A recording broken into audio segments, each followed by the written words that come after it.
In the UK, President Donald Trump is expected to arrive today ahead of a NATO summit.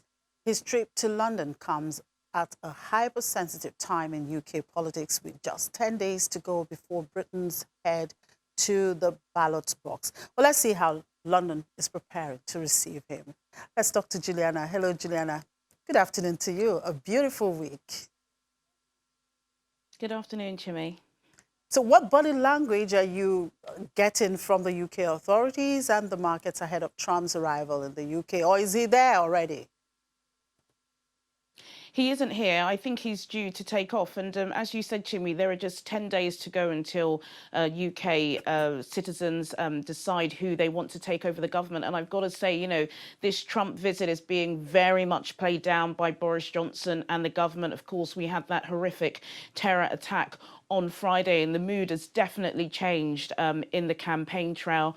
Of course, we know that Boris Johnson, the Prime Minister, has dominated polls in the weeks up to Trump's visit. But over the weekend, they did narrow slightly, and security and terrorism is now dominating campaign sentiment. So what I've been hearing is that Boris Johnson will not be holding any joint press conference with Donald Trump. Apparently, he'll also not meet him privately, although I doubt that.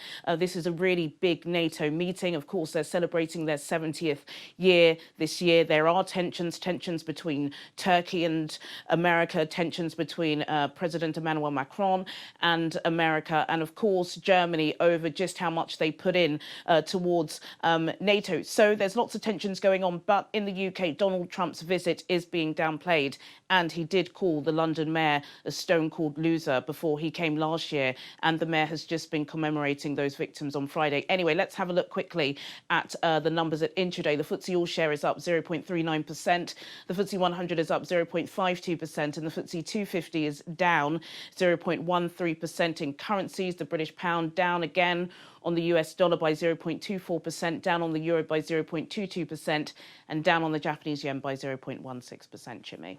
Look at the data front. The PMI shows activity in UK manufacturing sector shrank in November as a result of massive job cuts in that sector. Was this all about Brexit uncertainty? Absolutely. You know, all negative data out of the UK at the moment is about Brexit, but also as well, quite widely, it's just the global sentiment with trade at the moment is not doing so well. Manufacturing makes up about 10% of Britain's GDP over the past few years, particularly since that July 2016 referendum. Manufacturing has really been suffering. But when market released the PMI figures for November, sterling did rise slightly, even though it's down on the dollar. It did rise slightly, and that's because the figure wasn't as bad as some forecasters had predicted. 50 is that benchmark. Anything above 50 is a good sign. Below 50 is not so good. For the past 6 to 7 months, manufacturing has been below 50. The reading came in at 48.9, which is lower than October's 49.6, but much higher than that flash. We had a flash market data analysis last week, which predicted manufacturing would be at about 48.3, which is why sterling rose. So it appears as if, you know, maybe the worst is over, but, you know, anything below 50 is still not a great sign for the UK economy. Still on data, for the first time, the Office for National Statistics has published analyses of the UK's disability pay gap. Can you tell us more about this data and what it means for the UK markets?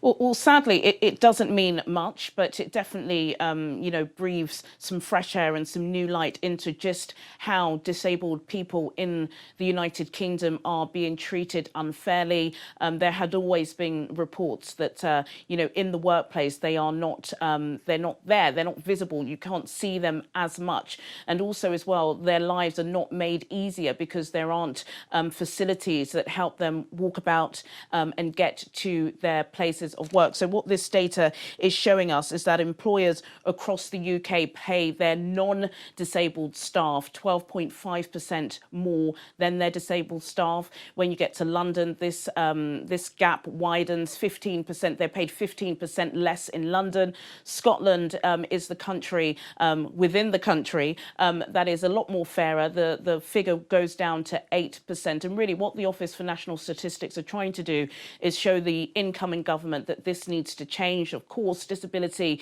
isn't just something that you can visibly see. Sometimes it has stuff to do with your mental capability as well. And they want, with the release of this data, for there to be more provisions put in place so that there can be equal rights for non-disabled employees in the UK workforce. All right, thank you, Juliana, for those updates. I guess we have quite a lot to chew in the course of the week. Enjoy the rest of the day.